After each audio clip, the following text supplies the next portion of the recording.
what we call taking it outside. This is the definition of a street fight. Hey, The Danny, why don't you building go just outside and bring emptied. that back in? You should do that, Gino. You know, I would, but I got Our things camera crew here. is following, but we've got no visual. Oh my God. There's I hope nobody children gets crying. arrested. There's crackheads We're in the trying street to get confused. visual. You're not in the Trying street. to get a feed. Oh, what? What the fuck is going on? Because, you know, you still had to watch other stuff, you know. Hey, guys, that is on the live feed. We're just letting some people come through. What up, David? AEW was trash. Yo, Basuda. Oh, we're going to talk about I that. like the Daniel Bryan thing, though. So here was my... I'm going to save it until we talk about Save it until we talk about it. But I think the first thing we should talk about is first of all, how is everybody? You know, hanging in, you know. So I had to fire somebody. Oh, that's why you was... Yes, I told you when I walked in, I was like, my bad. Yo, you know what I heard? I heard fire, but I thought fire. No, it was I thought actual flame. So I was sitting here like, you know, this shit happens at a gym. All right. And then I had to fire somebody. Why would they do? I can't say it. Oh shit. I mean, yeah. So damn. You know what it is? You should have told a story and left up and gave up a name so we could have understood what the fuck was going on. So you know what it is? And everybody, as we come into the chat, like everybody's trying to get to the next level in their life. Yes. But I also feel everybody's not on the same path or telling the same story. So I think that's what it was for this situation. It just wasn't gonna work out. It just wasn't gonna work out. Okay. And I also think human beings are, if you don't know how to handle your feelings, you become very bitter. Like the hurt that we go through a lot, like all of us go through hurt. Yeah. Like there's a shit ton of trauma that we can all trace back to like our first year on this planet. Okay. I agree. And some of us deal with it, but some of us never truly deal with it. Mm-hmm. Yeah. They say that they're good, but they're not really good. Yeah, no, but even if some people was like all the work that you do, people like, oh, you know, you meet somebody like, I've done a ton of work on myself. I've done what I needed to do. What does that mean? And then, but nobody's really done. Nobody's complete. Every day is a job, bro.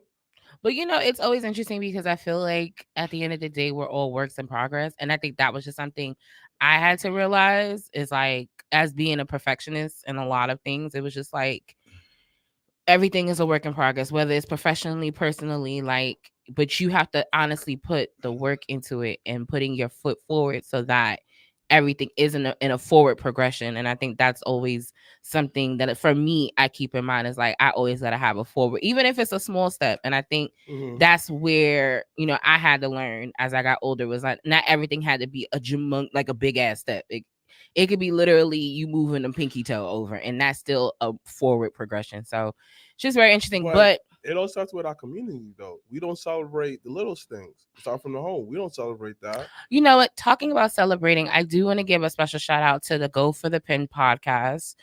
Go for the Pin celebrated their 200th episode last night. Why are you looking at her like that? You said celebrated. He's not talking about other people. He wants you to so this is what he thought.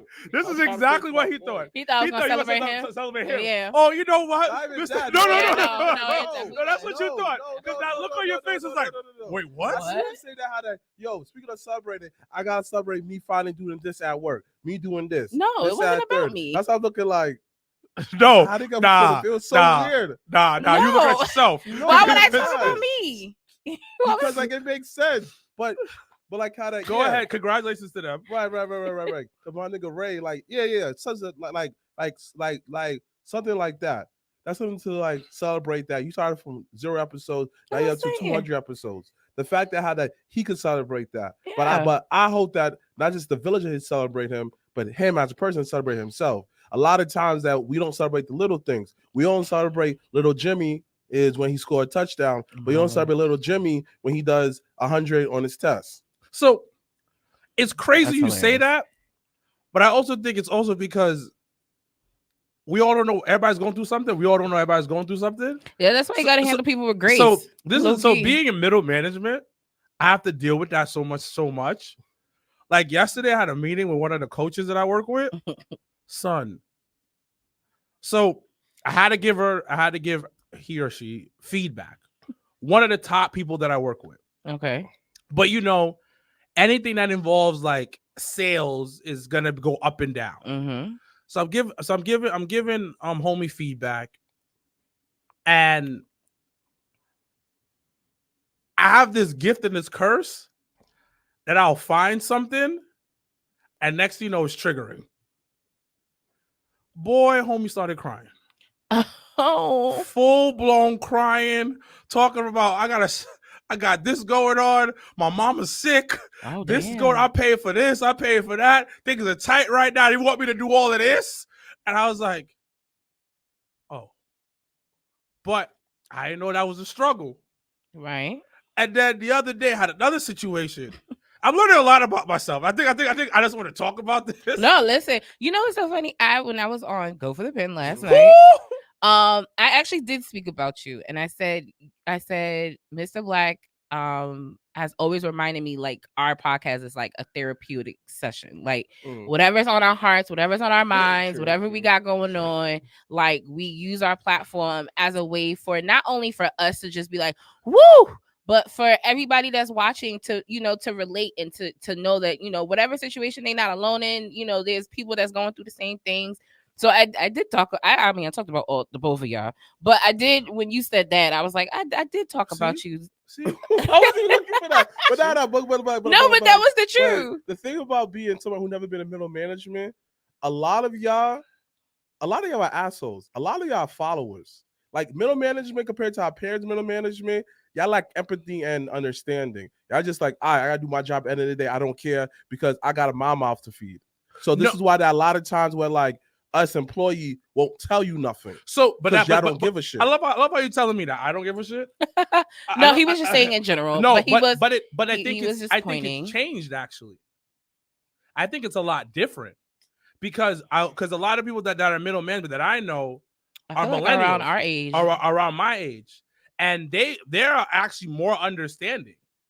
Like anybody that comes into my office, and mind you, like I'm in my own little world. Middle management too? I mean, I guess Look, she has an office. So you know what It's underneath the stairs. It's not underneath the stairs. Harry Potter. Potter. Yo, son, I walked in. Underneath the stairs. I said, what is this? It's right as you lead into the kitchen. So it's underneath the stairs, my dude. But no, it is in the corner. But I'm people stopping up above her. nigga. I hear people fucking clocking in. I know when it's the next shift because I can hear everybody clock in. All the Spanish niggas is coming to get aprons to go on the floor and go cut, and I'm like, oh my god. But no, it's interesting because one of the ladies that works at the store, and she normally works out of Brooklyn, but once a week she's in Manhattan. So she's just like, yo, she told me, she was like, yo, even from the first time like I met you, like I didn't know you, and I was in here crying. Like you just like listened to like whatever was going on, whether it was about the job or not. And it was just certain things over time that she, you know, she would tell me, and she's not the only one. Like I tell her, right, like this is the safe space. Like there was another instance where, unfortunately, somebody that everybody, like the majority of the people that knew had passed. And yeah, and like one of the managers like literally like just was bawling in my office, and I was just like consoling because it was just like at the end of the day, you know, you spend just like school, the majority of the time you spend is at your job. So like at the end of the people day, don't understand that. Nah, like yo, that's why I get shit shipped to my job. Like I'm always at work. So hey y'all, but majority of the time you're at work. So these relationships and people you see on a day-to-day basis, 100%. Like you gotta hit them with a little bit of grace. And you gotta understand, like people be going through stuff and you just don't know. So you gotta be a little bit mindful. But I do agree with your brother. Like I feel like because like our age group for that instance is kind of in that middle management working to our higher management type of situation. Like we have a better understanding of like. But it hurts us at the same time. And you can't, and as a management, you can't always really show that emotion. You don't know because you're not in it. Because you know what it is though. Because this A nigga lot got of y'all- shitted on. Oh, no. This nigga got shitted on too many times. Niggas is just like, go move. Go, Right, go. right. So, right. I don't want I'ma to hear whatever the fuck you So got the going problem on. is, she's low key just like an executive at this point because she works because she's like it's a small company, but Yeah. it's a big company. So Yeah. she's like, Yeah. I think you're more of an executive than anything. Because you know what it is? I always say now, I'm like, I love the fact that I can chit chat with the owner of So the that's restaurant. what I'm saying. Like, That's why I she's have more a of an legit executive. relationship with like the nigga that owns the place. Like me and him, Kiki. But the thing about So it is it's like- I never experienced that. But the thing about it is, so me personally, I have to shield my team from my boss. What a lot of and there's times I had to have this hard conversation with them, like the entire team, because it got so bad. Mm-hmm. Like, and this is why, like, wrestling, the locker room, wrestling has always taught me so much. Just the business. That's for the me. business Facts. side of Yeah. wrestling Business has side taught of me it. so much. Facts. Yeah. How Facts. you ever walk into a place and you're like, this ain't going right. Yeah. That's yeah. a locker room. You walk into Yeah, a locker room. yeah, So there was a time shit was so bad. yeah. Like, so bad on a cultural standpoint. The culture there was trash. Mhm. And I legit had to sit the entire team down in a meeting. I bought fucking empanadas, bought other food so we can all talk and they can all tell me what was wrong. And I had to let them know, listen, I'm trying to protect y'all from upper management. Because a lot of times, upper management does They not don't give care. a fuck. And you know, and as somebody, and I can piggyback off of that, where I feel like my office is that safe space. Like I honestly do feel like an advocate for a lot of different people for a lot of different things. Like there's certain things I feel like I've been there almost 4 years since pandemic, where like I've honestly felt like, yo, this man, this owner has listened to the things that I've told him and I've suggested to him because of the feedback of the staff that have been What are there some of the things? 10, 15 years. No, I mean, one of the things is honestly how we handle. I can talk about it. No. Niggas don't need to know what you do for a living. We're not having somebody pull up to your job or some creepy shit. Yo, let me tell you how these niggas, every time somebody either like wants help with an order or catering or something, these niggas will be like, yo, Janelle, somebody looking for you. I'm like, okay, what's their name? I'm like, yo, they could come and kill me. Why y'all not? No, we're not. Yo, these niggas don't vet nobody at my job. And then Legit. But to answer, so Kofi Weaston said something important. Is it the wrestlers making it trash or the company as a whole? A little bit of both. So Yeah, I think it's a little bit of both. But when you're running a team, everybody's got to be on the same page. Yeah, Not only just that, but they also everybody has to be working towards the same goal. But it has to be basically a cultural fit. Yeah. Yes. Like there's some people you're gonna have on your team that's not a cultural fit. They could be a great wrestler. They have they got all the accolades. They have all, they could do the job, but it may not just be the right place. That's why Loki didn't work out at WWE. Yeah, that's just See that Loki don't work out nowhere. But that's what I'm saying. Now when the company, it could not be the right company for you. Right. Like Ethan Page came out the other day and said, I saw that. He said it just didn't work out at AEW. He didn't shit on it or anything like that. He just said it basically wasn't the right fit for him. I saw that episode on Chris. So anyone is listening, Chris Van Vliet interview with Ethan Page was amazing. We should interview him one day because I would love to. Yeah. Just because I feel like he definitely knows a lot, and can tell a lot of cool stories. But the Ethan Page interview was really dope because, as you mentioned, he didn't shit on AEW. It honestly was like that time where he was in this great area and had all these indie dates lined up, and for like WWE to like come out of literally like kind of like nowhere to call him, like Sean called him on some like, hey, we want to offer you this job, like just out of nowhere. And for him to uproot his family, and he said they just bought their dream home in Michigan, making money like that. He was making money like that on the indies in AEW. Yo, he was like, to him. He said he had like in the interview, he said he had like 100 dates like lined up because he was like, yo, I got 2 kids, I got a wife, we just bought this house, they just moved it, they just got their green cards, like they just literally became like citizens of this because he's from Canada. Oh, he's Canadian. That's what a lot of them is like that though. That's how Chris and him know each other. Like the So, day was close. It's interesting because Sean Spears was on Chris Van Vliet again. And we gotta get to Chris Van Vliet level. Well, anyways, Dead ass. Just a smidge. Sean Spears was on there. He said the same thing. He's like, I love Tony. We have a great relationship, but it just didn't work. Because he said I wanted to do more. Mm-hmm. It kind of feels like watching the Vince documentary and watching. So hold on. Let's segue into the Vince watching the Vince documentary, being around different promoters. Every promoter has a different dream how to present wrestling. Mm-hmm. And a lot of times since Tony Khan been into this business, he came in straight off of football.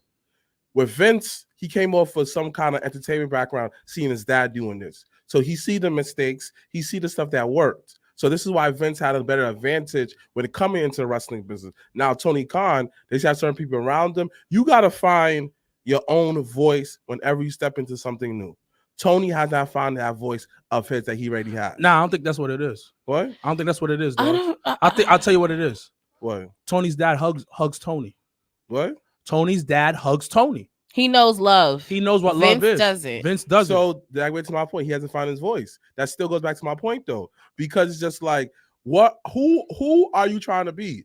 Because you got to be your own man, Tony. So with that is you got to be able to like step on people's toes and be ruthless. The fact that what certain times you got to do what you do for your dreams.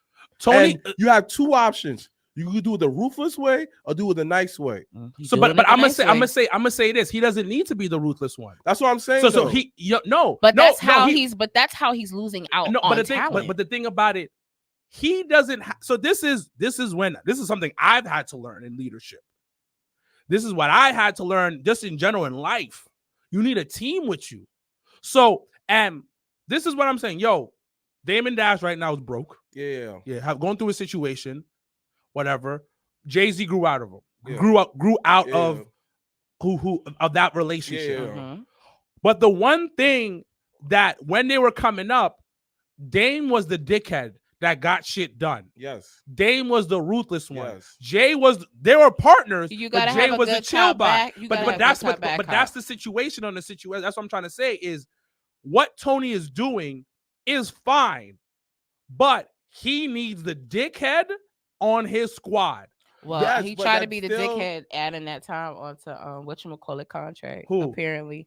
So apparently Tony Khan is invoking Ray Phoenix the injury time that he's owed. But I don't think it's him saying that. Yeah. I think it's people around him told him to say that. But that's what I'm saying is like, yo, Tony wants to be liked.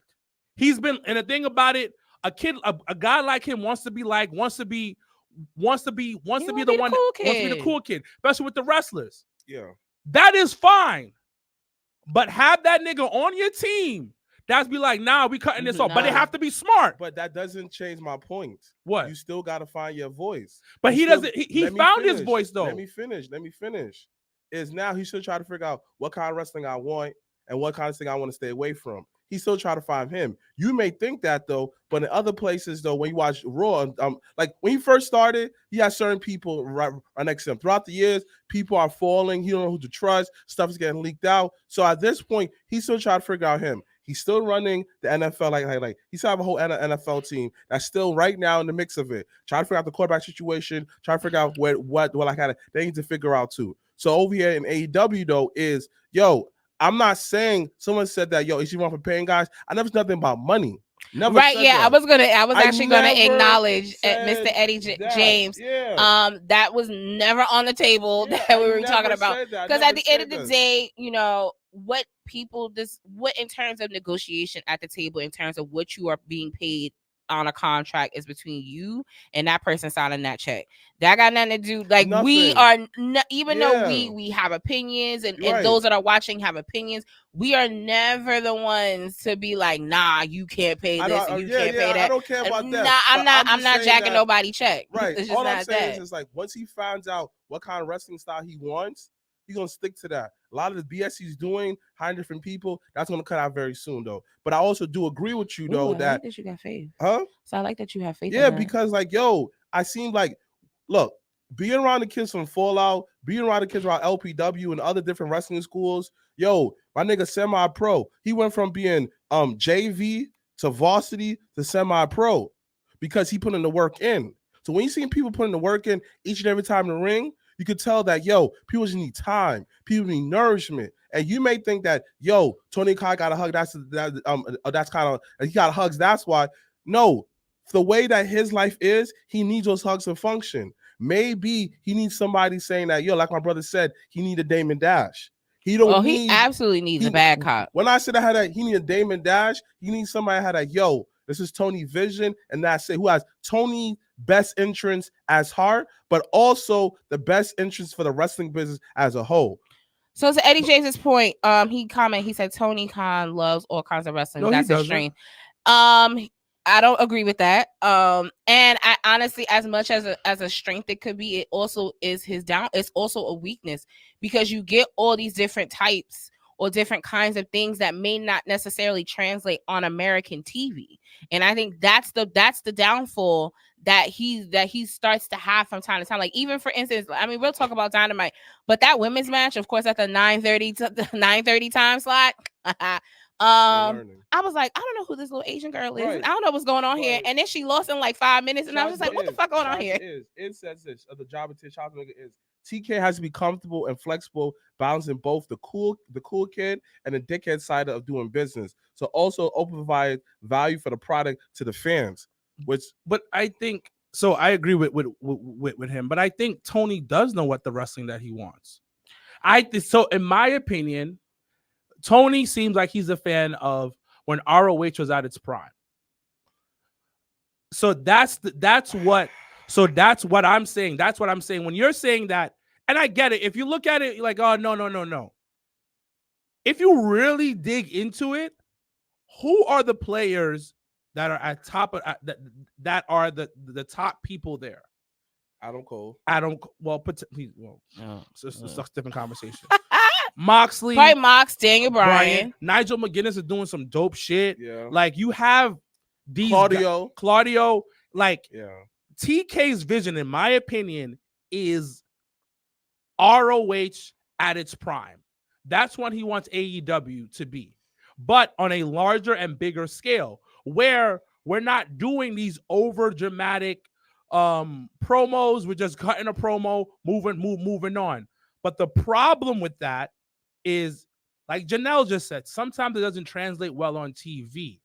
And also, too, one of my biggest things is, like, you pick and choose which ones you really want to, give that dramatic effect to, and then not give it to. And when I feel like it should be across the board, it should, like, I mean, and it's, y'all know I really don't care to compare, but like the way that they've been able to do Bronson Reed and fucking Braun Strowman for everybody to be locked in is outrageous. But it's so good, and it doesn't necessarily have to always be an in-the-ring situation. It doesn't always have to be it could be a backstage thing. It could be a behind-the-scenes thing. It could be something on social media. Like, it should be able to they do a very good job at making you feel like the episodic thing that you always talk about. They do a very good job at that. And that's something that I hope and I wish that AEW would lean a little bit more into, because, baby, when you have, they have what's that, Wrestle Dream coming up in like 2-3 weeks, and then the month after that they have Full Gear, which is here. It's just like, I have these pay-per-views kind of back to back, and so, like, you got to be able to have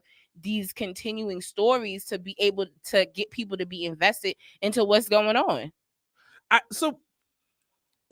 But you have to understand, I think, I go back to the Vince. Let's talk about the Vince doc a little bit. I watched the Vince doc, the first 2 episodes. To be honest, so we're gonna talk about the first 2 episodes. So those that have watched, great. If you have not watched, spoiler, we're only gonna talk about the first 2 episodes. So the first 2 episodes I watched, right? Mm-hmm. To be honest, people around our age know most of it, what already happened. Yeah. But I didn't even look at that. I just looked at Vince. I was looking at Vince, and I was looking at his psychology. If anybody on the live who's listening to this episode or watching this episode is a therapist, Vince McMahon is a prime example of daddy issues. Number 1. Yeah. Cover child. And then you start watching it, and there's certain things, because there's everything we already know. Some things we know, like, hey, since I was 13, I met my father at 13. I already knew that. He lived in a trailer park. Mm-hmm. He actually had a learning disability. Wait, backtrack. So who's that guy that, am I the only one who remember this? It was Survivor Series. It was leading into the Survivor Series. I think the Raw or SmackDown.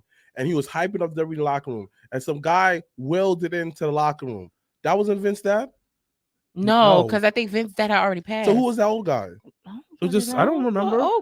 First of all, what year are you talking about? It was Survivor Series. It was. Now there's been. I'm trying to tell you. Okay. It was Survivor Series. Team WWE versus Team Alliance. It was. Oh, you talking about, was that 2000 and what? Yeah. It was. No, that wasn't his father. Yeah, no. So who was that old guy? I don't know. Oh, but they probably said it was his father. They did, yeah. But his father died years ago. Yeah. His father had passed years ago. Yeah, I think his father had passed before WrestleMania 1. Wait. No, that I know. I found out now, but like, are you sure that wasn't? You sure that was just some kind of father? Like he made up somebody. He paid somebody to be his dad. He might have. Bro, his pops was dead. Yo, do you know that. how many people they said was related in wrestling and they not related? The reason why I said that because something called the Mandela effect. There's certain things I swear that happened. People like that didn't happen. I don't. If you can find a clip, it was Freddie Glass. Freddie Glass. Oh, okay. That Thank nigga you, was still Chad. alive then. Thank you, Chad. No, but I think so. What I'm trying to say is I was watching it, and obviously we're all going to talk about it. I was like, yo, this dude has so many daddy issues, and I've said it before. I've said it before on this show. That is the reason why he likes these troubled wrestlers, to give him what his dad did not give him. Jeff Hardy, Shawn Michaels, Kurt Angle, Randy Orton. Because a lot of people, Brock Lesnar. Yes, a lot of people will say like he was a father figure to me. And I remember, I will never forget. Remember that last interview that CM Punk did with Ariel Helwani, whatever his name, how you pronounce his last name? Ariel Helwani. He said, "Yo, get away from me. I have a dad at home." That's what he said to Vince. Because Vince was so hard on, just kind of being, what he didn't get. And I mean, essentially, when you think of it like that, that's what we all try to be. We try to all, kind of fill that like gap in terms of what we didn't get and kind of put that out into the atmosphere because, that's what people are missing. Like, and we had talked about it. I said, yo, the daddy issues make so much sense about how he treats Shane.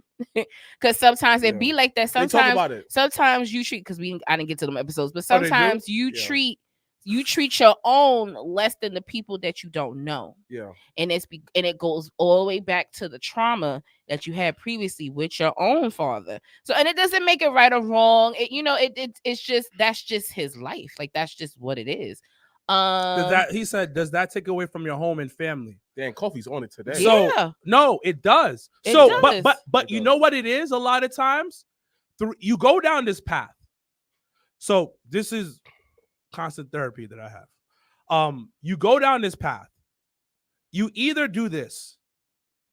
I never want to become like X, Y, and Z parent. Yeah. And then you marry or date X, Y, and Z parent. Yeah. Or you just become X, Y, and Z parent. Right. Now, the problem with all three of these is that you try to push out who that X, Y. You say, I don't want to be that X, Y, and Z parent. I don't want to be that X, Y, and Z parent. I don't want to be that X, Y, and Z parent. Mm-hmm. But you don't accept that that's part of who you are. Right. Because the parts that you shy away from are your true parts. Yeah. And when you finally accept that is a part of you, then that's a part of your healing process. Yeah. Because we all try to go, I don't want to be this, but you got to embrace your dark side. Mm-hmm. All of us do. So, and that's what I think Vince kind of did in this fucking, like, that first two episodes. The only thing I could think was, this nigga Vince is a mega supervillain. You got to keep watching him. No. And I'm going to. But these first two episodes, like, this nigga is a supervillain. He is a real life supervillain / like anti-hero. Yeah. Like, as you're watching, I'm just like, yo, this is insane, because I'm not watching for the actual story, but it's like what he's saying, how he's reacting to things. And the mere fact, and the mere fact this nigga was just like, yo, I'm gonna take over every territory. Yeah.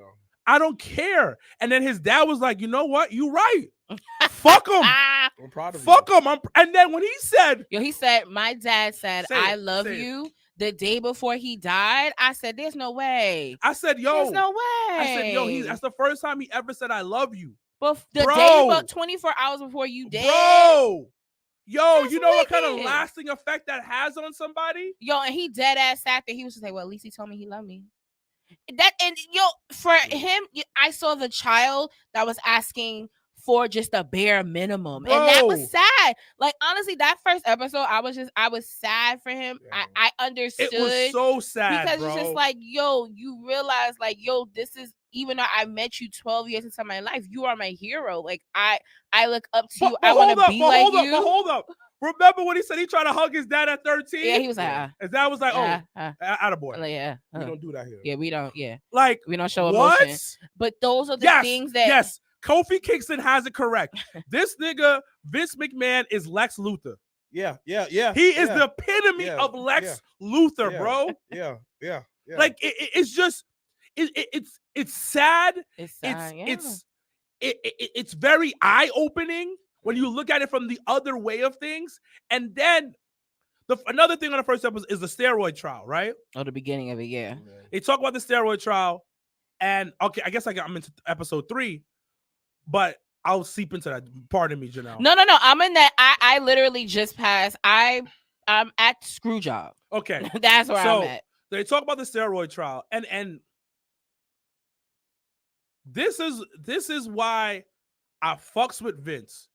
He was like, yo, tell the truth. Yeah. When Hogan was lying. Yeah.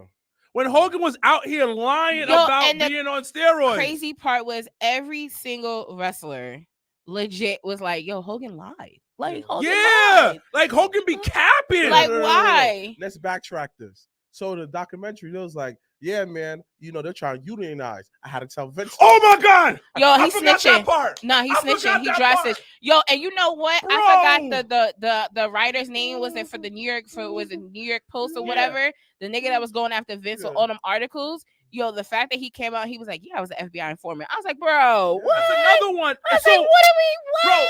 Bro, like, and this You is could have held that. And this is why it's like sometimes when you get to that level of greatness, and listen, Vince does some fucked up shit. Yeah. But I'm gonna put that way for right now. Yeah. When you get to that level of greatness, money, power, you have so many ops. And this is just this is not even when the company's at its peak. Yeah. Nah, it was at like probably like the lowest because like they And was trying to figure out like how do we move on, and then on top of that, Hogan had just left.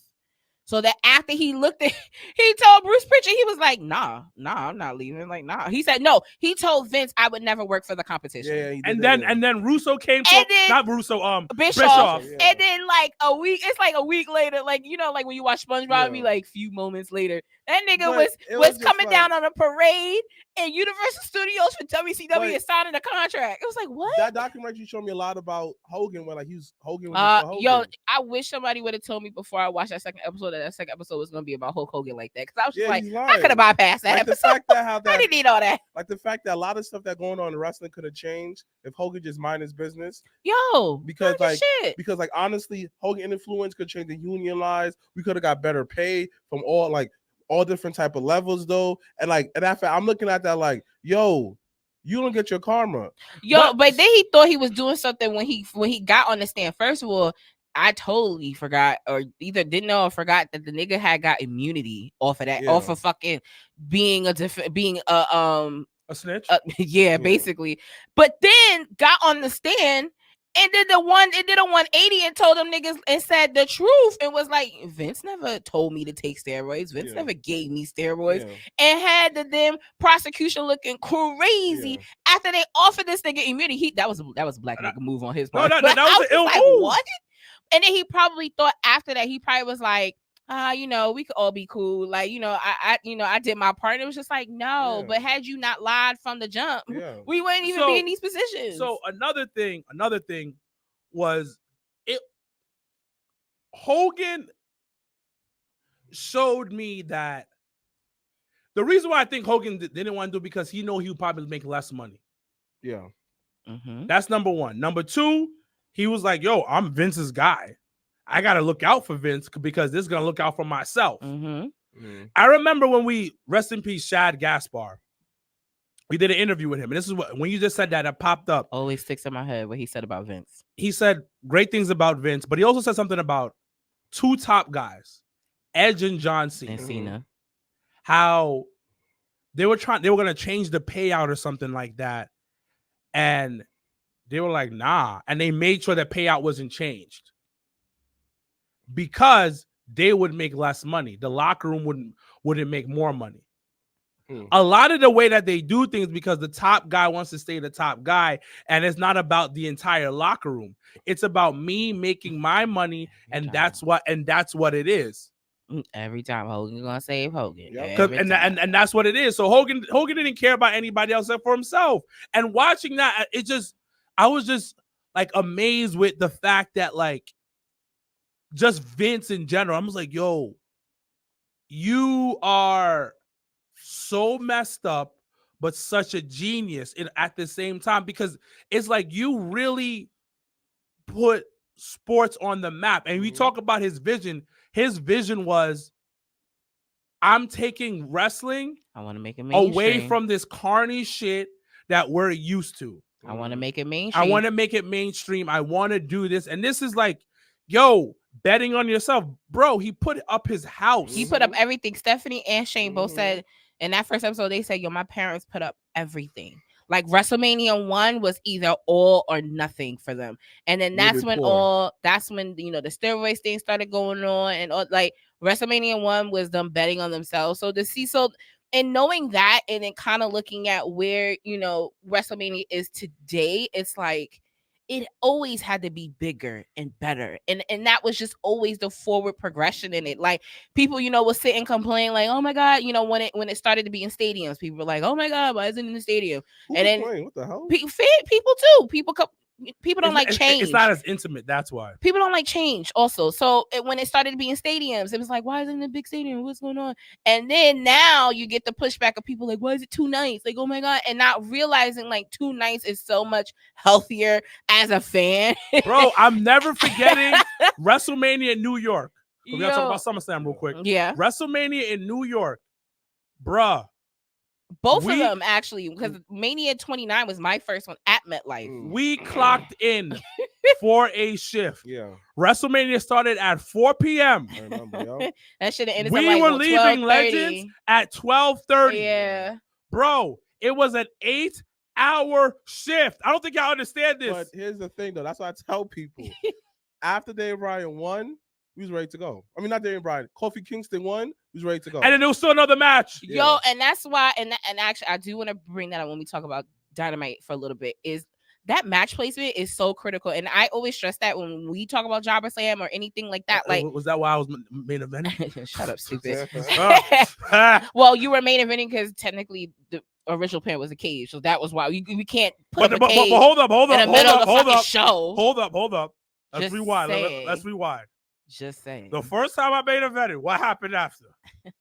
All right. We're not going to say it. Anyway, no, so match placement plays a part. And I felt like with such a big monumental moment, they should have known that niggas was going to clock out after Kofi won. Like that on top of the fact everybody was exhausted from being in the stadium. So that's why, like, when we look at 2 nights and now we'll get into some wrestling. Fire, yo, so yesterday in real lifetime on Thursday, WWE had posted a promotional video of Cardi B and Bianca Belair announcing that for the first time ever in our backyard of New Jersey, MetLife Stadium will be hosting SummerSlam 2025 in August. Woo, I think it's August 2nd and 3rd, 2025. That is going, like, they turned up, and it was so funny that was announced because there had been something floating around on the internet about should Yankee Stadium host WrestleMania.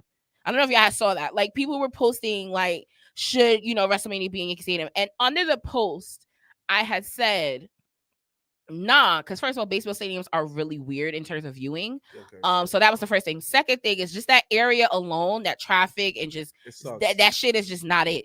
But I had said in the comment, I said, nah, but SummerSlam would be dope, would work. Stadium? It could work.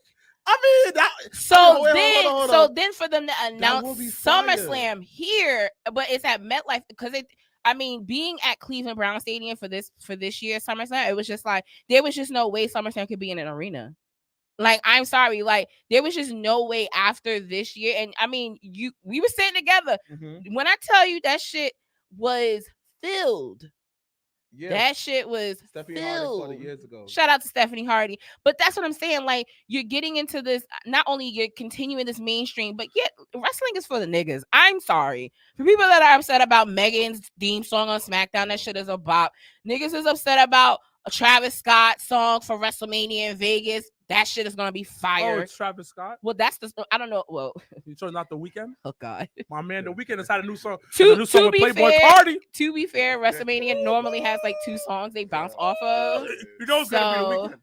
But I mean, the promo right now is Travis Scott song, so chill out. I mean, But you know, it's just Two Nights is fire. 2 nights. Listen, 2 nights is less time you in the stadium. Yeah. You get to pick and choose what's nice. So like, you're not forced to be in an arena for 8 hours and be like, you know what? I wanted to see this match. And if all the matches, like, especially people, starting to talk about like how expensive tickets are starting to get and things like that. Like, for it to be 2 nights, you now get the choice to choose what night you get to choose 2 nights or 1 night. So hold on. What are we talking about? Do you see what they're doing? What? They're gonna jack up the price to night 1 and night 2 because they're like, oh, we're not gonna have. So yes and no. I also feel like it depends on the market. I think it's a lot of factors. New York. I think it's actually New Jersey, but New I think York. it's New Jersey. But I think because New Jersey low-key is probably paying them to come to SummerSlam, come to the town. Question: what stadium in New York could hold a big ass WrestleMania? There is no stadium in New York unless it's up in Buffalo. The fuck? There's no stadium. Yes, there is. Where?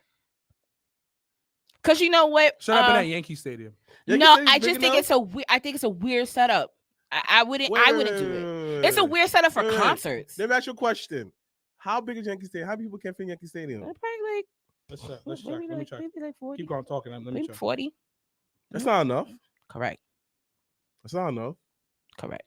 Well, did they be lying about how many people would be? That is true though. Be So in- I mean, could it be so though? basically, like, I mean, when they so give wait, these wait, numbers, wait. are they talking about everybody in the building? 50,000. 50,000. 46,000. Yeah, That's a SmackDown. That's a Raw. That's crazy. No, because somebody No, has said technically, if you fill up for both, you got 100K. this nigga said. Am I wrong?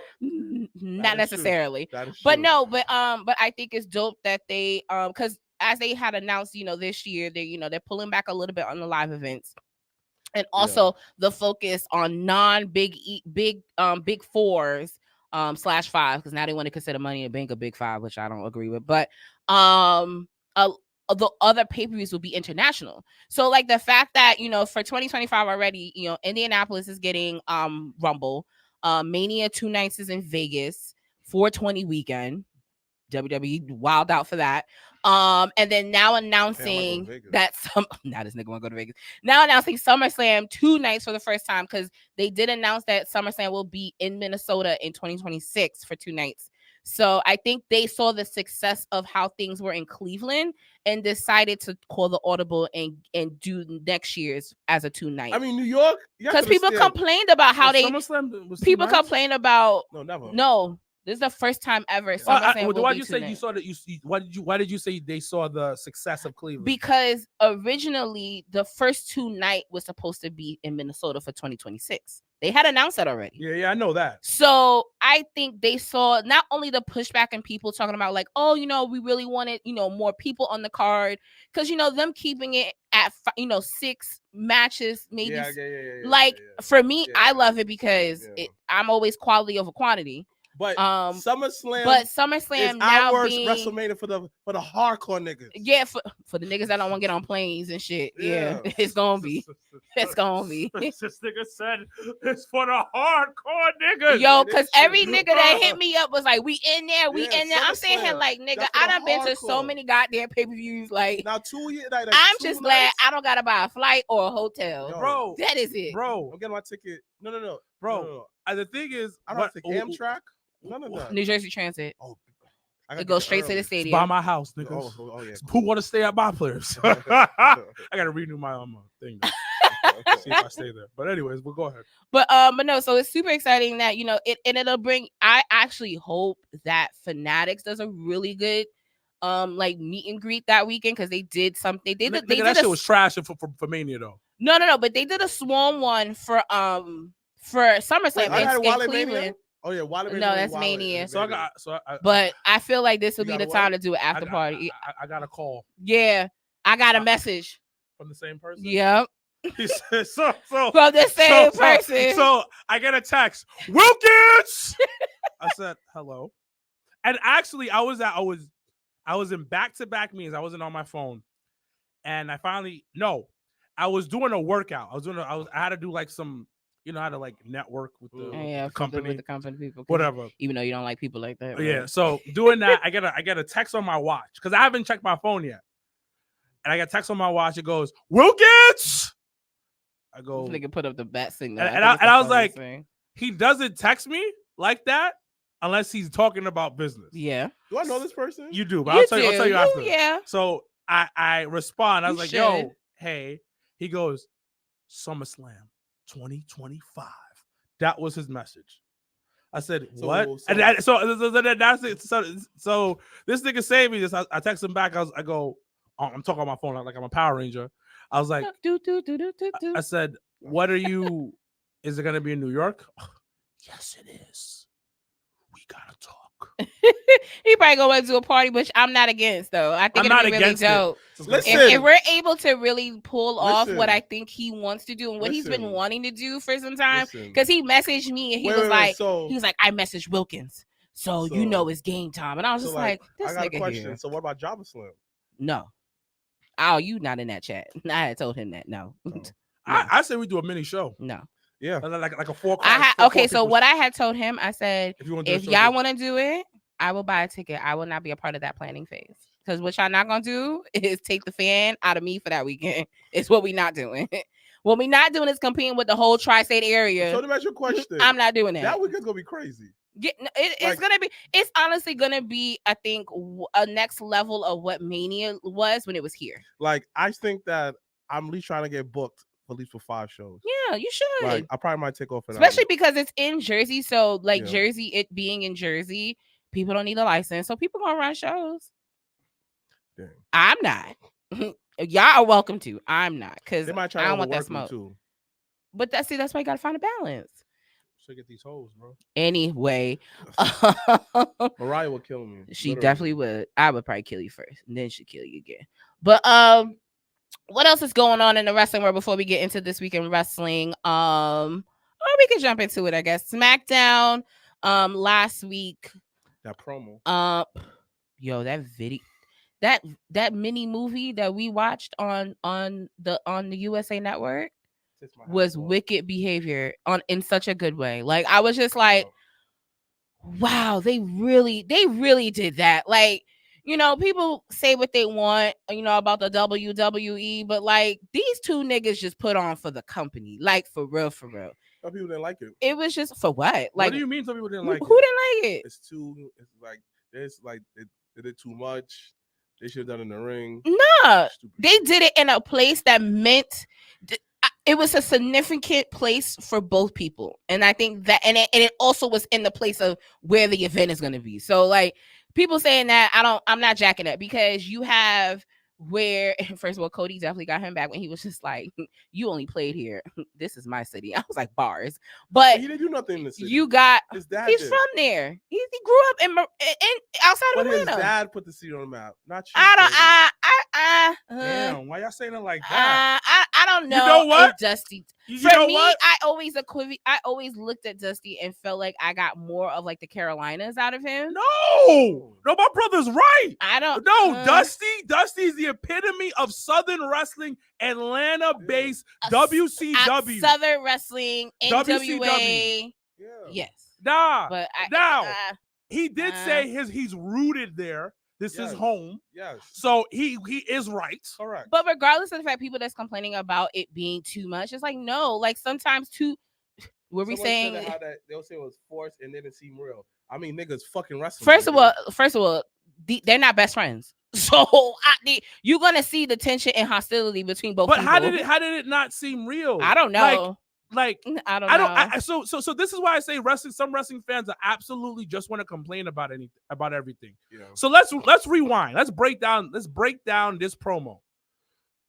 It made sense. So first things first, isn't Roman Reigns kind of like a mob boss? Yeah. Right? First of all, for Roman to come with a bunch of SUVs. Yo, that nigga came out like he was fucking Eric Adams this morning going down to Lower Manhattan. Exactly. You have him in a bunch of bad SUVs. trucks. I said, what the fuck? That's fucking dope because that's his bodyguard. He's a mafia type of guy. Then you have Cody Rhodes pulling up in the fucking Charger. Well, first of all, that's American car. That's all that they drive down here too. But that's what I'm saying. So that's why it made sense. Then you're meeting in a neutral ground. Y'all both he's from Atlanta. You have some roots in Atlanta. You played in Georgia Tech. That was the place you played. Obviously, we're gonna promote the fact that Bad Blood is in Atlanta.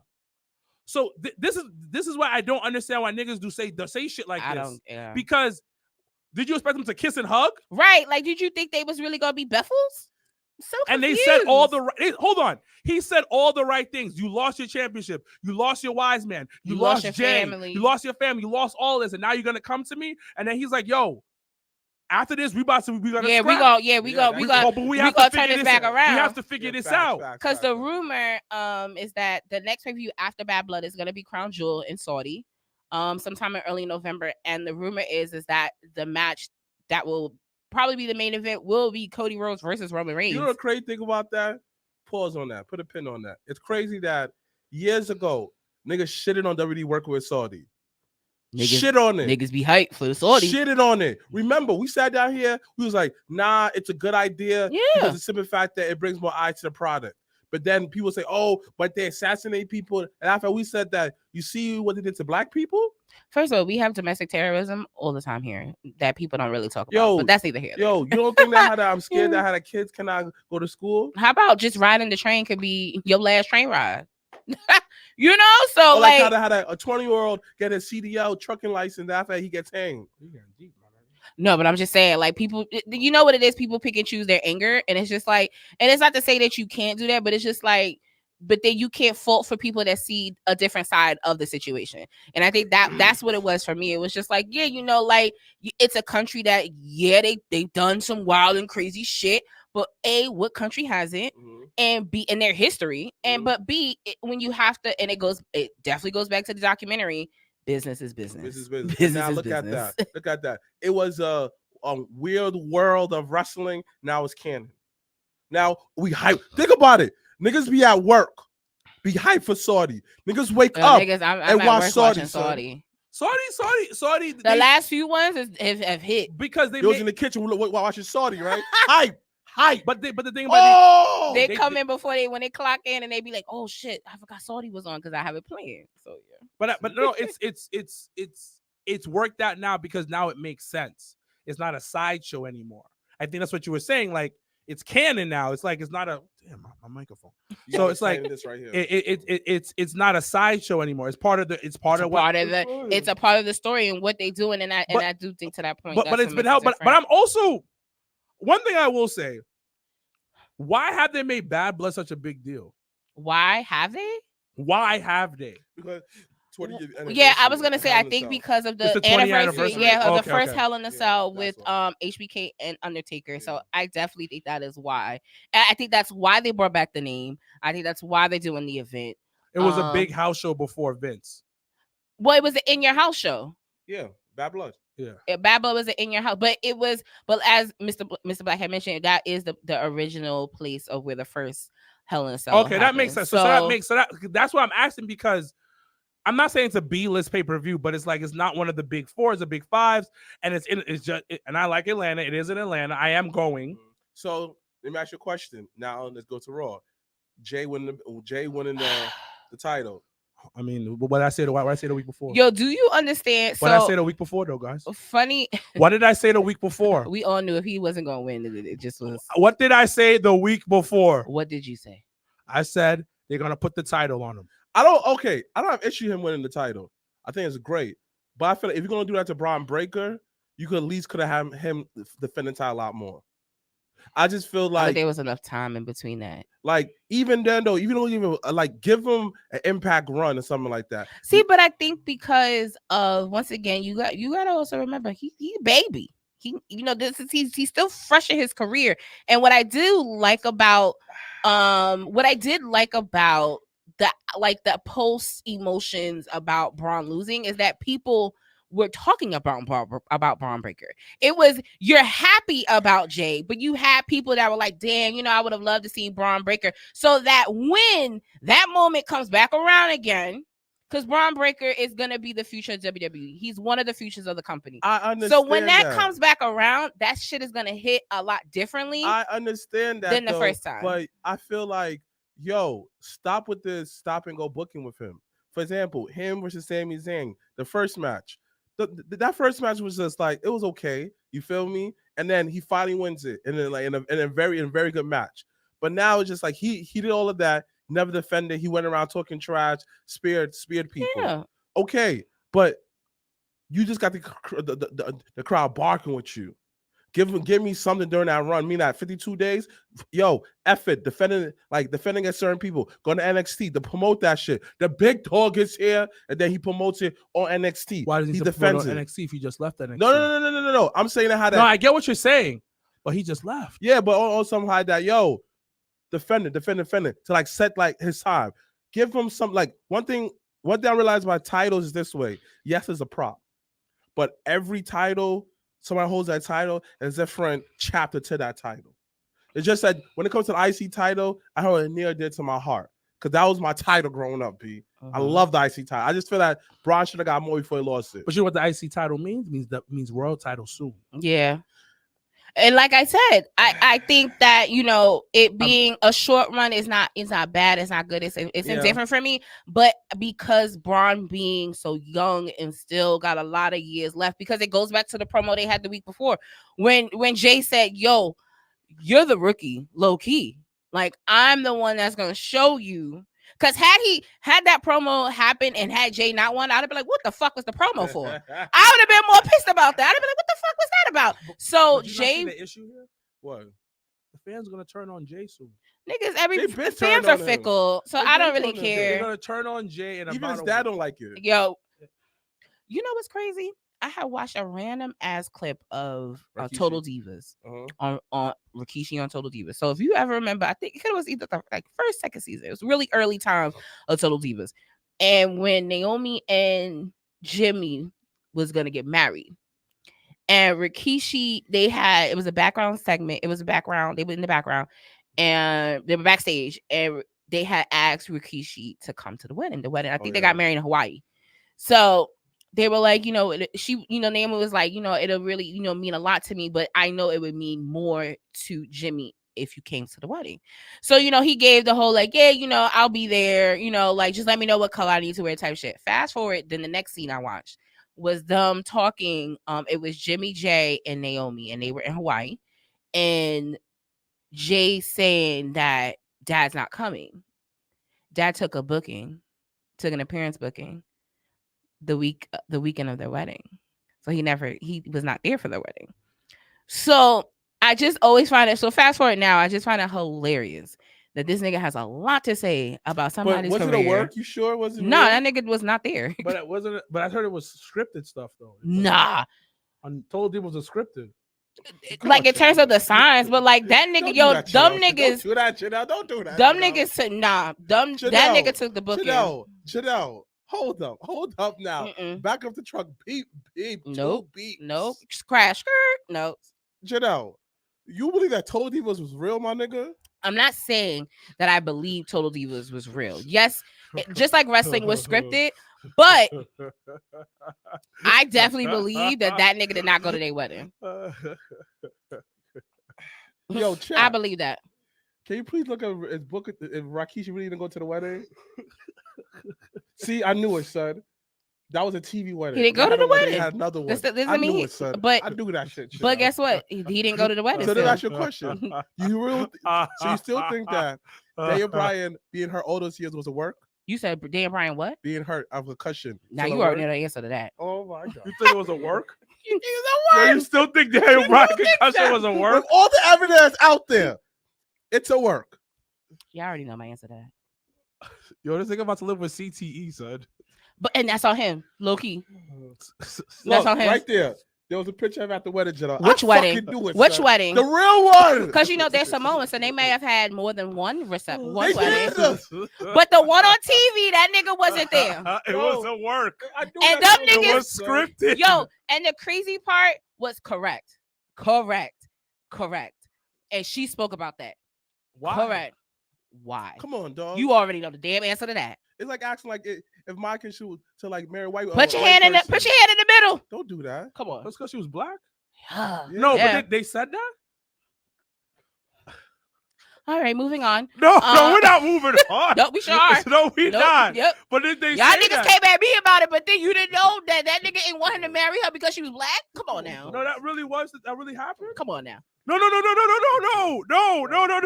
Come on now. Be afraid, bro. He said he did. Come on now. He don't like black people. Come on now. We never said that. Oh, definitely didn't say that. No, but but he said he We never said but that. remember when he hit never Stone said Cold that. for The Rock, and then he said Stone because Cold was white. first of all, he hit Austin because Austin had to get surgery. So, I don't know what you're talking about. oh yeah. What Oh, are you now y'all talking niggas about? want to act all What are do you do talking do. Yeah, he cool. See, yeah, he all right about it now. He love his daughter-in-law now, but in them beginning stages, very questionable. I don't know what you know because Nigga's Okay. the same skin complexion as Naomi. What is he Oh my talking God. about? Oh. yeah, Yeah. Okay. Yeah. Yeah. The same they skin- have to be our cousins. They Could makes you you- Dominican. Could you imagine? First of all, they're not Dominican. I'm gonna have to They stop basically you be there. Dominican. I won't be surprised if someone's Haitian. They have Haitian blood in them because they're strong like us. They look Dominican though. Look, Big Cuzzo could be Samoan. No. Nice try though. It But- was a culture thing for him. He wanted him to marry a Samoan woman. But then you know what's so funny? They all ended up marrying black women. So there's that. Well, because Yeah. they All of them. They went against their father. Jay, Jimmy, Solo, all of them. Roman. Roman, Yeah, Roman. Yeah. He loves some black women. love them some. But it was just Not like The Rock. back in the day. Where the fuck was the Samoans here? You're not gonna find Samoan on the East Coast. Nigga said rock. I used to mess with one. I used to mess with a Samoan. They good How was people. that? She was Samoan and black. Wait, who was Samoan? Was the daddy? The dad was Samoan. Ah, okay. The mama was black. Wow, how are you back there? I wonder. It was a. I'll tell you more off camera. He's outrageous. But it was. You have a thing for crazy women, so it makes sense. No, it wasn't her. It wasn't her. It's just. No, There was he had to make a decision. It was He had to make his own decision on that one. I will say that. But then again, it takes it all like how to. Just like every man life is like a canon event where like you have to like every man have the crazy woman in his life. It's canon, like how it has to happen. Sadly, I've had multiple. yeah. But for Yeah. him, he need multiple canon events to like understand crazy women are no good. Yeah, no, but he still doesn't. That still I dealt with a doesn't. crazy woman. I dealt with a slow woman. Wow. Man, I don't want a one-legged woman. that's the homie right there. You know, it's crazy. I mean, I don't know. As a female, that's not what I want to subscribe to, and that's definitely what But, a crazy nigga. You just be like, but men that's are not what I crazy. subscribe to. You did that with a crazy one. Yeah, that I did not think was gonna be crazy. I didn't subscribe to it. Y'all niggas welcome that shit. I just like, I didn't. That's not what I wanted. Yo, we all How did we welcome it? How We did we all welcome woke that up. shit? Because y'all just sat here and said men prefer or men like crazy chicks. I'm not going out being like, yo, I want a crazy nigga. No. I never said I wanted a crazy chick. But you never- like it.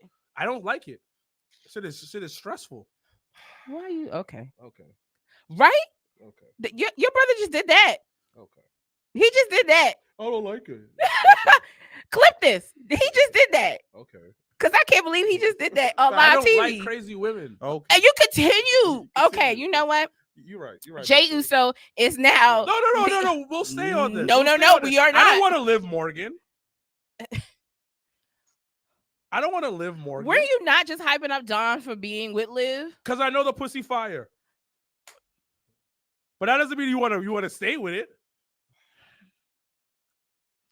Your case is shaky. Your case is shaky. You have sex with it. You don't stay with it. You don't mess with her periods. What? Wow. What do you mean you don't mess with her period? You have a good time. No, Because she's crazy. The moment you sleep with her, it's a wrap. Not and all he the doesn't time. really Control your penis. Yeah. Oh, Once? you talking? Yes. Ooh. You talking? Listen. You talking? Listen, you mess with crazy women all the time. I don't. I used to. The moment that you sleep with them, they take away your power. What was that? I'm hollering right now. I'm hollering. Nigga said my power got taken away. He said, Like the robot, just losing all power. The moment that you sleep with them, you take away your power. When you don't sleep with them, like J5 that's what happened from Blank Man. Dom. Yeah, His powers are gone. Yeah, his power is gone. You have to understand. You can't win a match. I'm over that whole storyline. I keep trying to tell y'all Why are that. you over that storyline? Yeah. I don't. It just don't hit for me. No, I just like I like Liv, and you know what it is. I just want niggas to move on. Like I feel like we've dragged this a little too long for me. For me, like Liv, if you going on a revenge tour, I'm pretty sure there's other bitches you want to get revenge on. So let's work them bitches into something. I agree. Speaking of revenge tour, let's talk about Nia Jax. Bruh.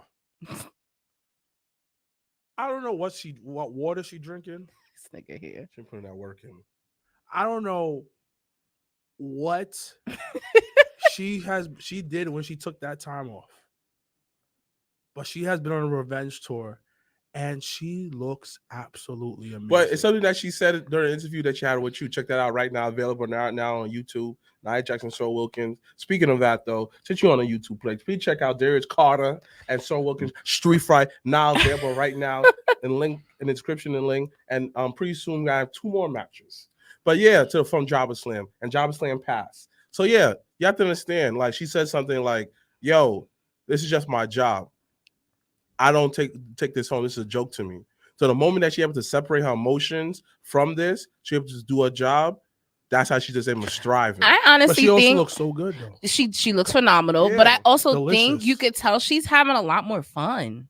Yeah. And I definitely think a lot of that plays into her and Tiffany kind of becoming friends and buddies and traveling together, because like now Nia, not saying she's like the ultra veteran like Natalya, but like she's been she knows the ins and outs of the business, and I think for her and Tiffany to kind of be together, they play well off of each other. She's just a baddie. So and I actually definitely like the ending of the match, because now you don't know who's gonna get the title shot. Like I like the fact that it was not a definite thing. Good match. Yeah, like I enjoyed that. So is Tiffany Stratton part of the AEW All Elite White Women?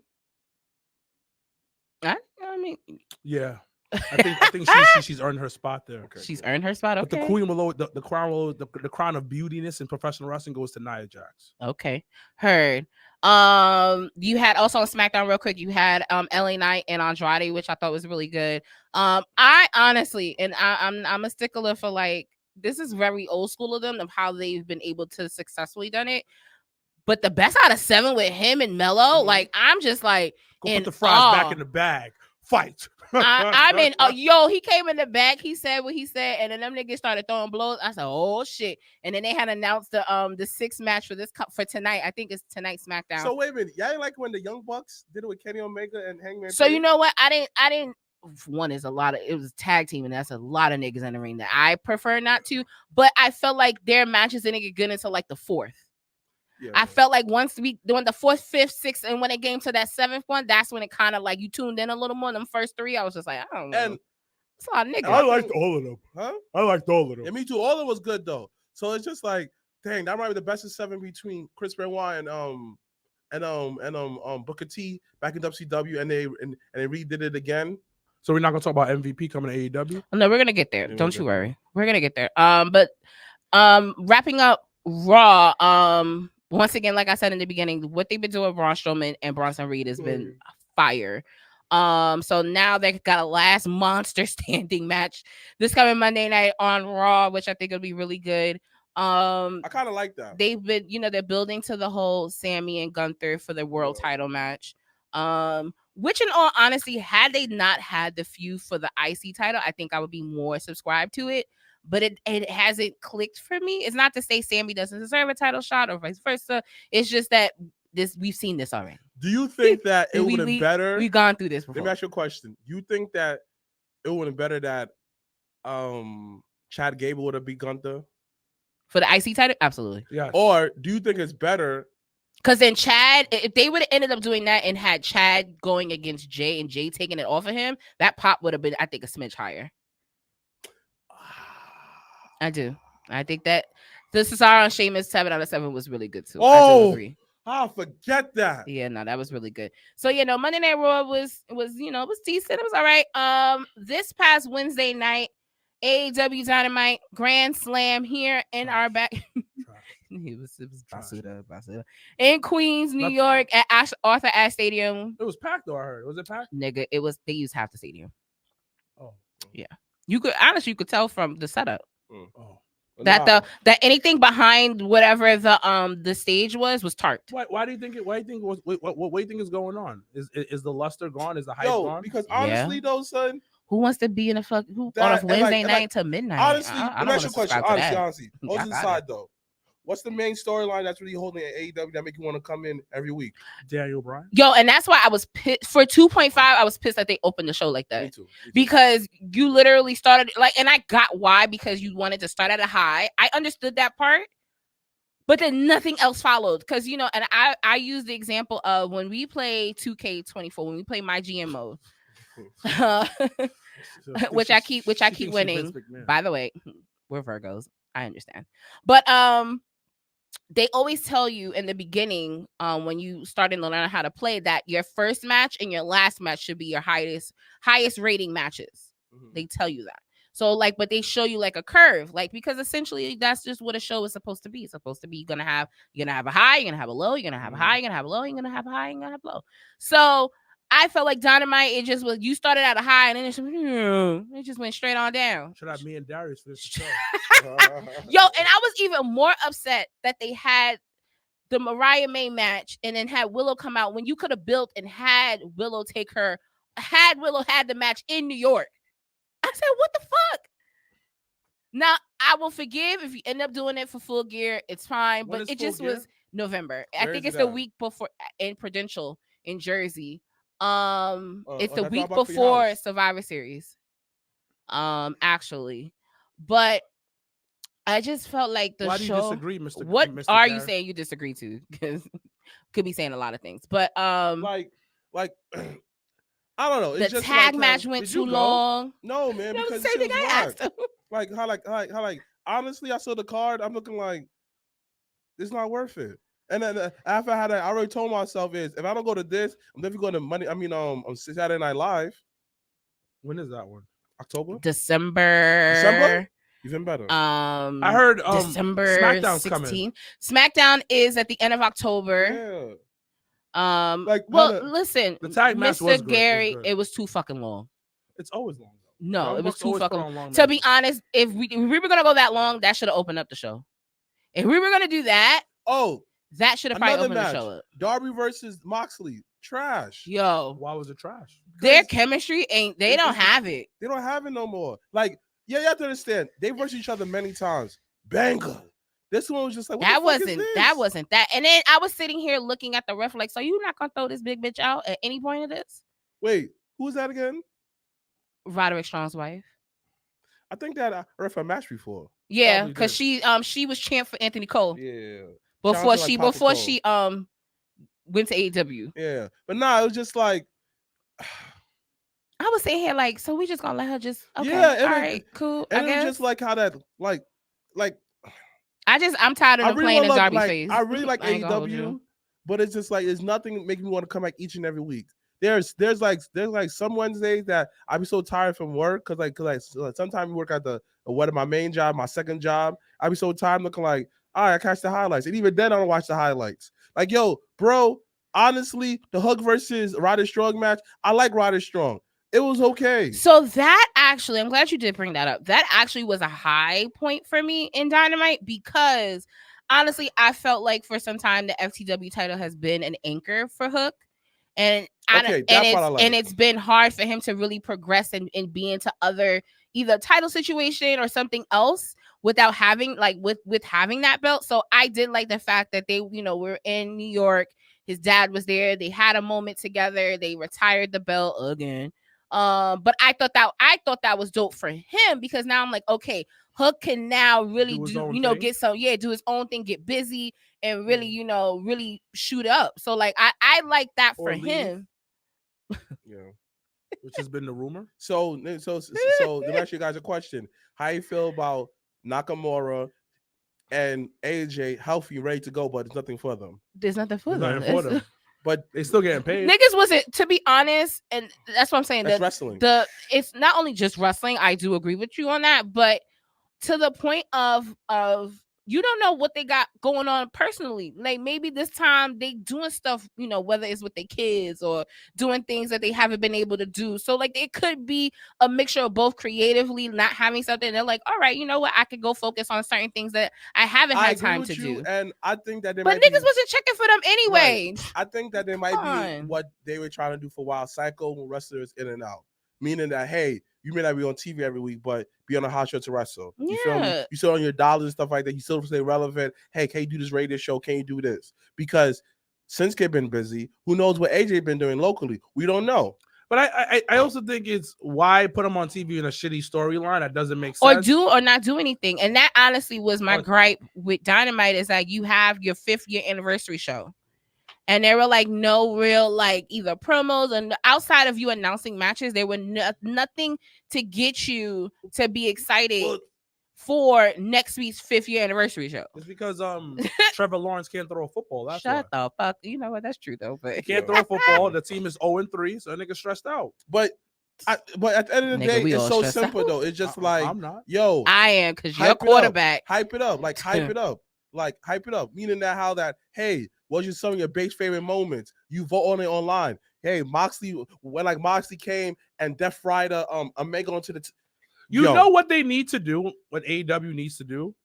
I think they should keep it the way. I want to bring something else up. It's funny you're saying this. Hey, shout out to our good brother out in air. Where are you today? Because you be on tour, sir. Shout out to the brother Mega Ran in the building. So I think what Tony needs to do, because I remember watching the doc. I'm gonna go back to the doc. Which one? The Vince McMahon doc. There was a part where Tony Atlas was like, yo, the shit that Vince was doing was not wrestling. It was sports entertainment. It was entertainment. He was like, yo, this is not wrestling. We thought he went over the deep end. What I think Tony needs to do is, yo, if you want to do ROH at its prime, for your type of wrestling that you want on your to showcase, keep it. But he's got to get into his Vince McMahon fucking I'm using Diddy, Damon Dash, Diddy, all the horrible people except for Dame. Like Dame's pretty problematic. Type promo. Like you gotta promote like everything you guys are saying. It's right. They didn't really promote it as the 5th year anniversary. They only showed the matches because you're getting random ass Serena Deeb and Britt Baker. I was like, I don't even know where that came from, but okay. Then you're gonna have Rico Booty going against Ospreay for the whatever Intercontinental title that he has. But what I'm saying is that my biggest issue, especially with that match, and it's just like people like us and people that are I guess in a sense hardcore wrestling fans, their history. In order for you to get people that don't know, you should be able to give me your favorite thing, a video package. You should be able to get, I mean, even though Rico can't really talk like that, somebody got to say something. You got to have that. It should, that match, because people have been waiting for it again for so long, should have a big fight feel, and it doesn't. But that's what I'm saying. It's the fact that you got to get into your promoter bag. Like the only thing that they did, what I saw in New York, was they had Sasha go on the Breakfast Club. Breakfast Club, my bad. Yeah. And then Swerve was on this morning. And on this morning. So yes, you have your champions out, but let's get a street team. Let's promote. Let's do let's do streets. Like let's really promote the thing and make it feel like a big deal. Yes. Would you ever work for AEW? Yeah, they gave me a chance and gave me and they would have to pay me minimum $50K what I make now. You have a job for me? You should apply. Well, we'll see. I'll apply, but I don't think they like me. MVP works there now. Oh, and now speaking about that, so And Shelton's. Why are you huffing, nigga? because I be like, I really be trying to put my personal feelings aside. I really do. Because you know what it is, certain shit just gonna. That's what you talking about. Certain shit, you know, I can let go. You know, like you forget to let go, let God type of thing. Yeah. But that with that nigga, You know, nah, that's still gonna stick but with me you for a didn't little have to have bit. the conversation with him and all the boys in the locker room. I did. I had to eat that in person. That shit hurts even more. Yo, which is I feel you on that. But, But hold up. as I need you guys to say names. no, it's not even. No, worth say it. what's Nah, going I'm on. So good. MVP comes out. So That was okay, I cool. can talk about that. MVP comes out, and the crowd, everybody looked confused, like what the fuck going on? Yo, when he came out, it honestly reminded me of when Scott Hall came out on that Nitro. That's what reminded me of that, low key. I was just like, oh, it gave me an invasion feel without it was an invasion feel, so it was weird. But MVP comes out, Nana's there.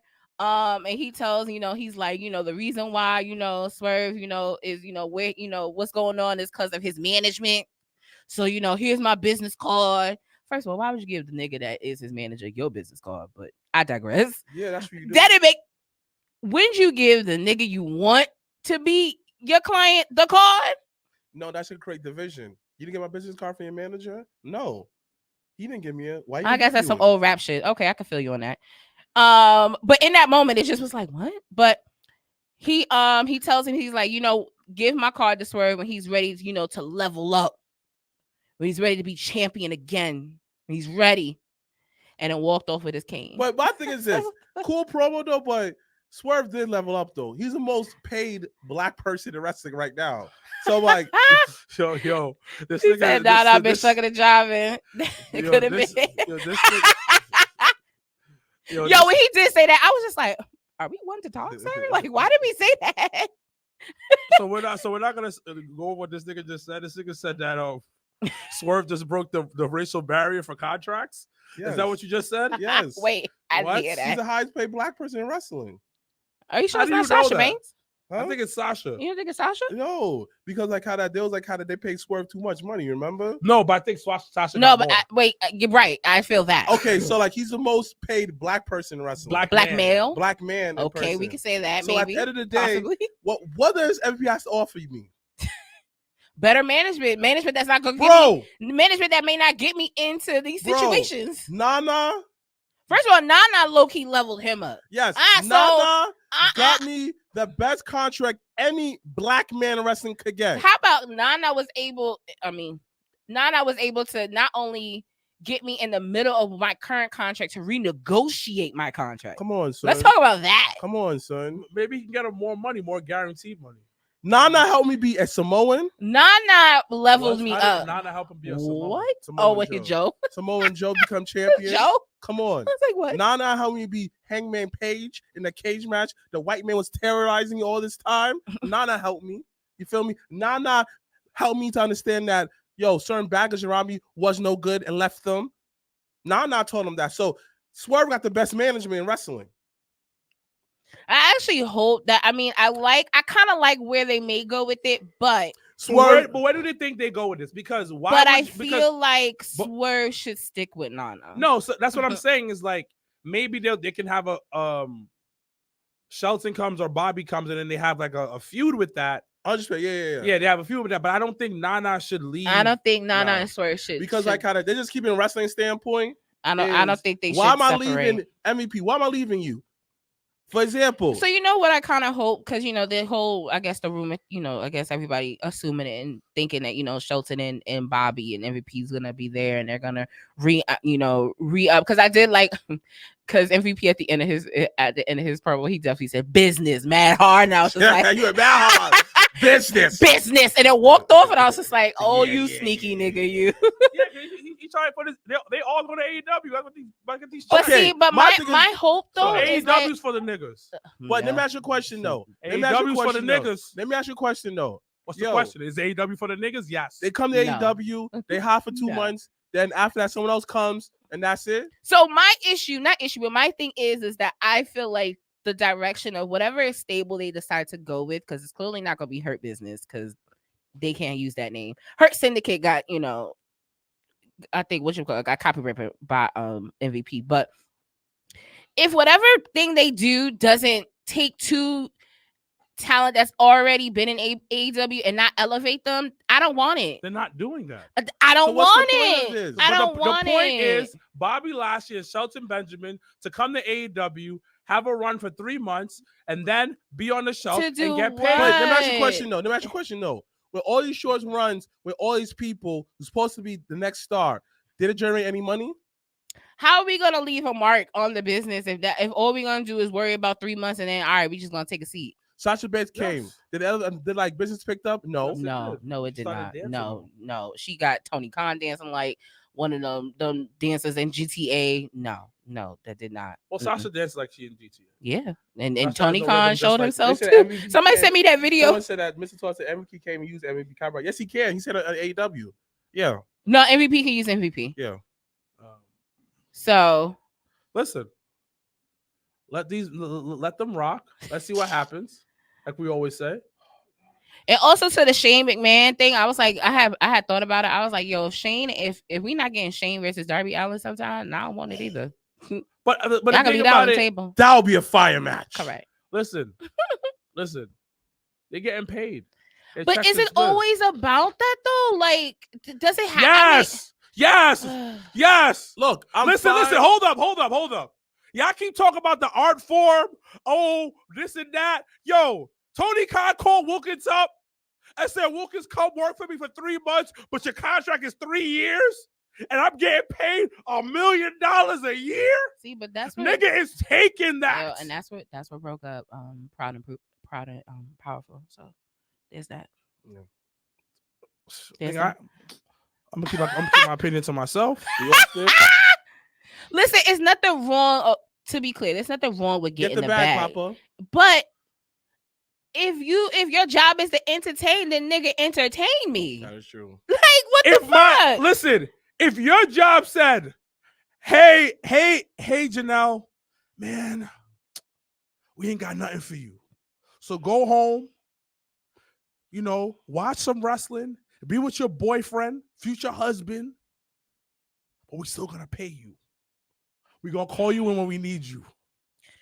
You ain't taking that? Yo, you ain't taking that. No, Janelle, what do you need to think about? Yo, I've lived it where I had an opportunity to be I had an opportunity somewhere. Let's answer the question, No, it's to that though. I had an opportunity somewhere. It was essentially making more money, and I took the position on the low.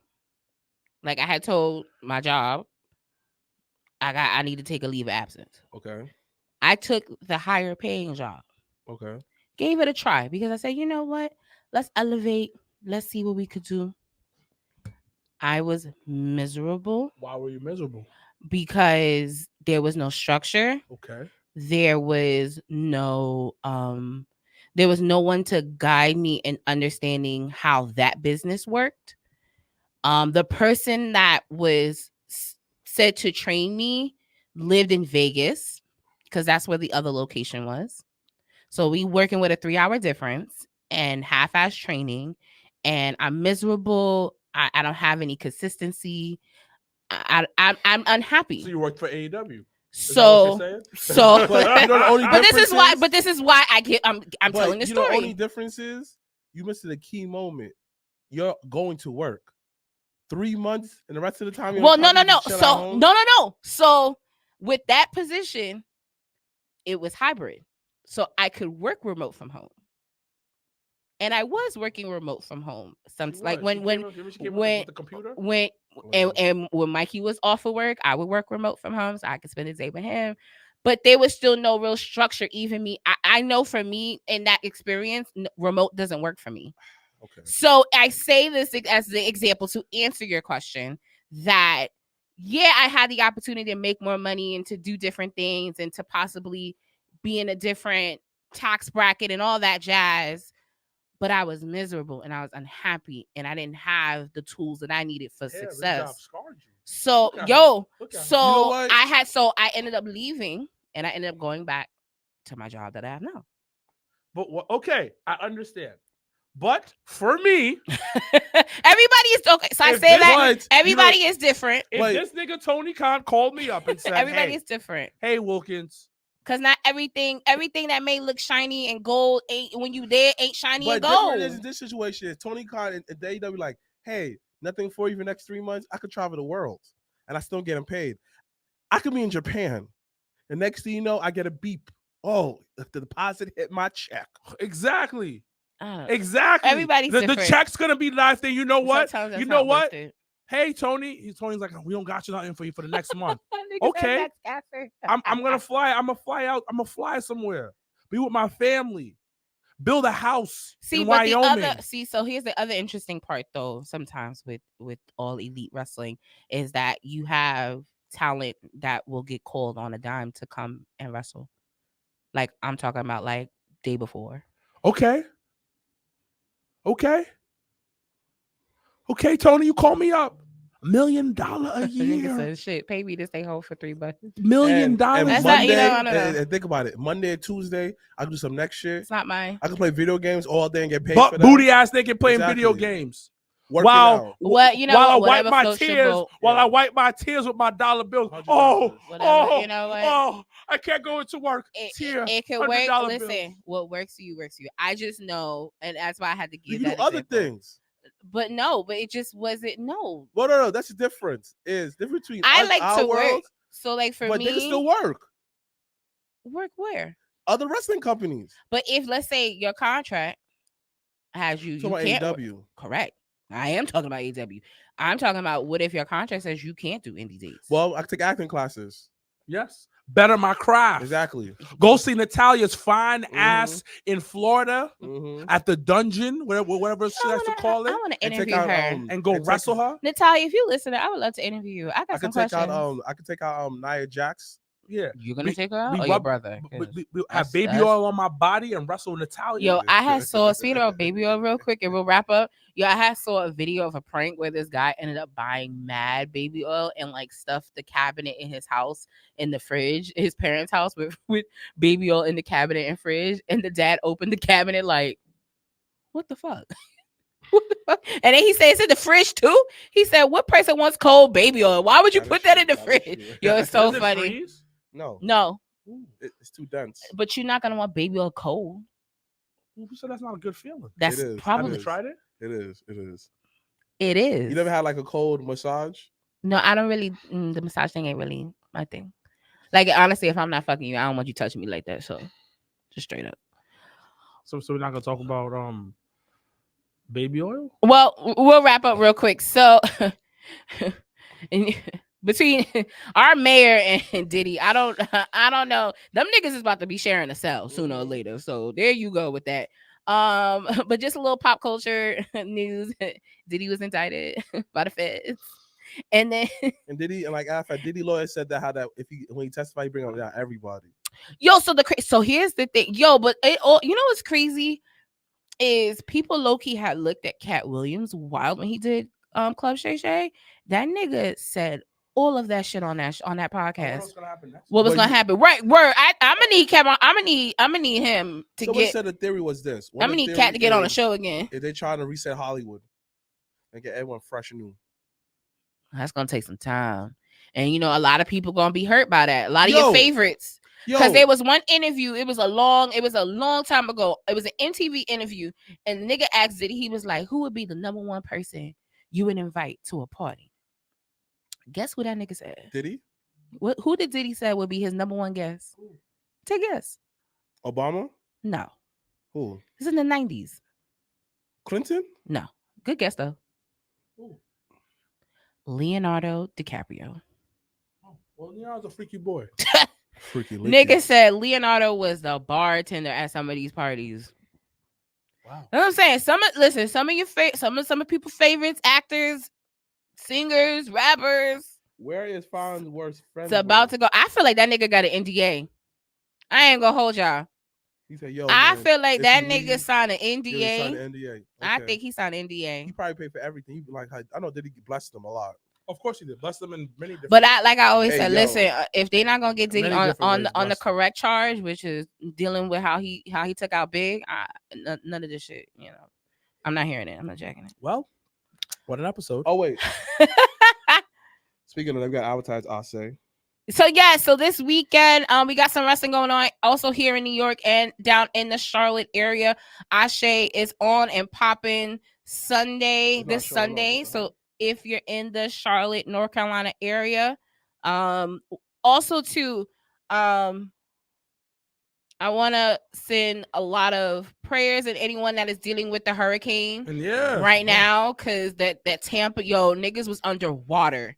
Like I could Man. not I couldn't even fathom starting over in that sense of like losing losing a It house sound and like Katrina. shit is wild. So is it that bad? yeah, like they had like 7, So is 8 bad blood gonna happen next week? search. So Atlanta, I think, is getting hit with a lot of rain right now. So I do think we're good for next weekend. I had told my homeboy that I was like, I'm thankful it's this weekend and not next weekend. No, because I that asked my shit is boy. My boy wicked. said we should be. We should be good because it's But I was like, next damn. weekend. But like, and also Yo. the hurricane was really fast moving. So like, it had made landfall last night past Florida. So now it's currently in that kind of like Georgia, Carolinas. Like I know Asheville, where FTR's from, got an emergency like evacuation going on, because of the mountains. So once again, anyone affected by the Oh, shoot, I hurricane, put it our at the prayers to background. you. But Ashe Wrestling this weekend, Charlotte, North Carolina, if you're in the area. I'm gonna bring it up. Hold on. Also on Sunday, you can bring it up. I'm not in a real rush. House of Glory. House of Glory, out in Queens, New York. Unfortunately, Joe Henry did announce that he 'Cause will he's not in be Atlanta. there because he can't get here. Actually, I had looked at a news thing. She's right here. They were worried about. Oh, look at y'all. So look at the match. I can't really see, but these are the matches that's going on for Ashe. Oh, shout out to Kevin Knight. He doing the damn thing. Faye and Karen Bam Bam. That'll be very interesting. I would love to see that. Oh, shout out to O'Shea. Going against Zuga's ex-roommate. That's hilarious. Yo, stop saying his business. No, Darius is back on. Speaking of birthdays, I believe Zuka's birthday, I think, is this weekend. So happy birthday to him, Zuka King. Happy birthday to you, Coach. Happy Special also announcement. birthday to shit. I don't want to say his real name because I'm trying to keep kayfabe for him. Marcus Marquis. Was his birthday Happy yesterday, right? birthday. Yes. I always like So shout out to all. Now we're in Libra season, so shout out to all Libras. I hate Libras. Because you hate our shit. mother. Woo. Excuse me? Because you Woo. hate our mother. That's not random. Wait, when's her birthday? I gotta get her something. October 10th. Oh, okay. I'm about to write that down. Well, y'all send that to me. I genuinely want to. I was like, I had told somebody that yesterday. I said, I had told Jessica that because she thought your mom was in on. Everybody thought your mom was in Yeah. on what happened, and I had told her last night. I said no. I said they mother had. I said I apologized to her. I said she had no idea because these niggas is just acting crazy. But I had told her. I said I want to get her something for Christmas or something because she made the show. To be everybody honest, still talk about it to this day. yeah. So shout out to your moms though. I love her. Wait, what you have to say? I didn't say nothing. Just say, nigga, you hate her. I don't hate. What the fuck? Hate is such a strong word. You like black women. Boom. That's a lie.